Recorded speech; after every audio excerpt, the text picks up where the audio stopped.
થોડા દિવસ પહેલા અમદાવાદની અંદર એક પ્લેન દુર્ઘટના સર્જાય છે. એક પ્લેન ક્રેશ થાય છે ને 200 થી વધારે લોકોના કરુણ મોત નીપજે છે. આ આખી ઘટનાને લઈને આખો દેશ હચમચી જાય છે, કારણ કે આમાં નાના મધ્યમ પરિવારના લોકોથી લે અને છેક રાજકીય નેતાઓ હતા. વિજયભાઈ રૂપાણી કે જેમની કાલે અંતિમ ક્રિયા કરવામાં આવી, રાજકોટ ખાતે બહોળી સંખ્યામાં લોકો પણ જોડાયા હતા. હવે તમને એવું થતું હશે કે ભાઈ શું નવી અપડેટ છે? તો હવે નવી અપડેટ એ છે કે આ આખી ઘટનાની અસર જગન્નાથ ભગવાનની રથયાત્રા પર પણ પડી છે. નમસ્કાર, આપ જોઈ રહ્યા છો ન્યૂઝ રૂમ અને આપની સાથે હું છું ભાવિક. પહેલા તો તમે અમારી ચેનલને સબસ્ક્રાઇબ નથી કરી તો અમારી ચેનલને સબસ્ક્રાઇબ કરો, બેલ આઇકનને દબાવો જેથી કરીને પડે પડના સચોટ સમાચાર તમને તમારા મોબાઈલ પર તરત જ મળી રહે.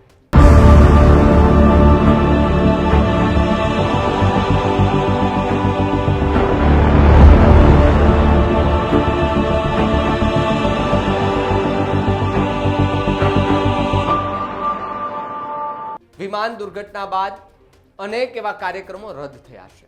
અનેક મોટા મોટા જે નેતાઓના કાર્યક્રમ, સામાજિક કાર્યક્રમો હતા એ બધા રદ કરવામાં આવ્યા, શ્રદ્ધાંજલિઓ પાઠવવામાં આવી. આ ઇતિહાસની સૌથી મોટી એવી પ્લેન દુર્ઘટના હશે કે જેમાં 200 થી વધારે લોકોના કરુણ મોત નીપજ્યા હતા, જેમના તો હજી અમુક લોકોની તો ડેડ બોડી પણ નથી મળી. જે લોકોના ડીએનએ મેચ થયા છે તેમને ડેડ બોડી આપી દેવામાં આવી છે, પણ જે લોકો હજુ પણ રાહ જોઈ રહ્યા છે કે અમારા સ્વજનો ક્યાં છે, અમારા એ લાડકવાયો દીકરો ક્યાં છે, અમારી દીકરી ક્યાં છે, અમારા બાપ, મા, બેન આ બધા ક્યાં છે, તેની હજી પણ કોઈ જાતની માહિતી નથી આવી.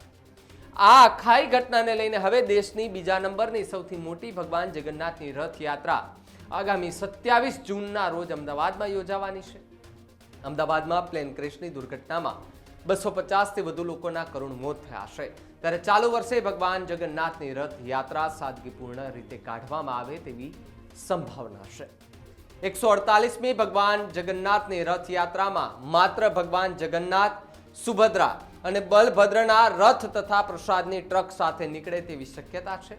રાજ્ય સરકાર અને જમાલપુર જગન્નાથ મંદિરના મહંત તેમજ ટ્રસ્ટીની સાથે એક બેઠક બાદ આ મામલે નિર્ણય લેવામાં આવી શકે છે.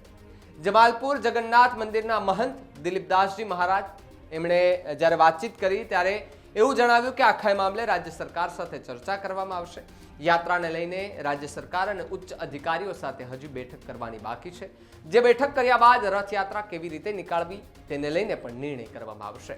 મંદિર પ્રશાસન તરફથી દર વર્ષે જે રીતે પરંપરાગત મુજબ રથયાત્રા નીકળે છે તે મુજબ તૈયારીઓ અત્યારે કરવામાં આવી છે.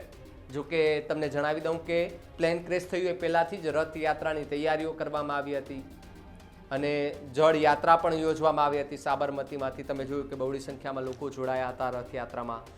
કેટલી તૈયારીઓ કરવામાં આવી હતી, પણ આ ઓચિંતી આ ઘટના બની. આ ઘટનાને લઈને પણ હવે ટ્રસ્ટીઓ અને રાજ્ય સરકાર છે તે એક નિર્ણય લેવા જઈ રહી છે. રથના ખલાસીઓ સાથે અમદાવાદ ક્રાઇમ બ્રાન્ચ દ્વારા બેઠક કરી દેવામાં આવી છે, જેમાં રથયાત્રા દરમિયાન કોઈ પ્રકારની ઘટના ન બને તે મુજબ શાંતિપૂર્ણ રીતે અને ઓછા લોકો રથ ખેંચવા માટે જોડાય તે રીતનું આયોજન કરવામાં આવ્યું છે. રથ ખેંચવા માટે 1200 જેટલા ખલાસીઓ જોડાતા હોય છે. ત્યારે આયોજનબદ્ધ રીતે અને રથ ચલાવતા દરમિયાન ઓછી ભીડ થાય તેમ આયોજન કરવામાં આવશે તેવી પણ વાત અત્યારે મળી રહી છે. આ પહેલા 11 જૂન 2025ના રોજ જેઠ સુદ પૂનમ ત્યારે ભગવાન જગન્નાથના જમાલપુર જગન્નાથ મંદિરથી વાજતે ગાજતે હાથી, બેન્ડવાજા, ધજા, પતાકા સાથે ભવ્ય જળ યાત્રા નીકળી નદીમાંથી જળ લઈ પરત ફરી હતી. મંદિરે ભગવાન પરત ફર્યા બાદ સાધુ, સંતો, યજમાન, પૂર્વ નાયબ મુખ્યમંત્રી સહિત અનેક ભક્તો દ્વારા ભગવાનને જળાભિષેક કરાયો.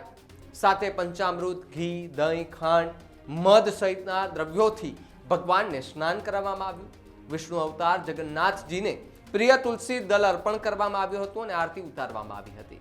એ બાદ ભગવાનને વર્ષમાં એકવાર પહેરાવવામાં આવતો ગજવેશ પહેરાવવામાં આવ્યો હતો અને જળયાત્રાના દિવસે સાધુ સંતો ભંડારો પણ યોજાયો હતો અને જમાલપુર જગન્નાથ મંદિરે સાધુ સંતોએ ધોળી દાળ, કાળી રોટી એટલે કે માલપુઆ અને દૂધ પાક સહિતનો પ્રસાદ લીધો અને મંદિરના મહંત દિલીપદાસજી મહારાજ દ્વારા તમામ સાધુ સંતોને દક્ષિણા પણ આપવામાં આવી હતી. હવે તમે વિચાર કરો, વિશ્વમાં આમ તો ભારતમાં અને વિશ્વમાં સૌથી મોટી બીજી જગન્નાથની રથયાત્રા એટલે અમદાવાદમાં અને પહેલી રથયાત્રા એટલે કે પુરીમાં નીકળે છે.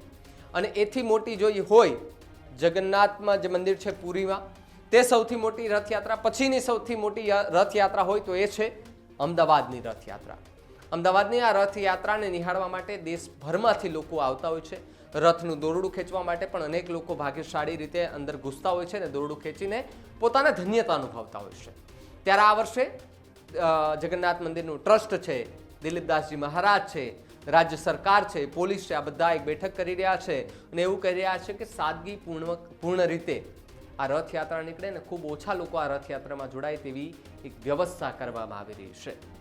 તમને શું લાગે છે? આ આખો નિયમ છે અને ઓછા લોકો સાથે રથયાત્રા જોડાવાનો નિયમ થવો જોઈએ કે કેમ? જો તમે આ વાત સાથે સહમત હોય તો કમેન્ટ બોક્સમાં લખજો. જોતા રહેજો ન્યૂઝરૂમ. નમસ્કાર.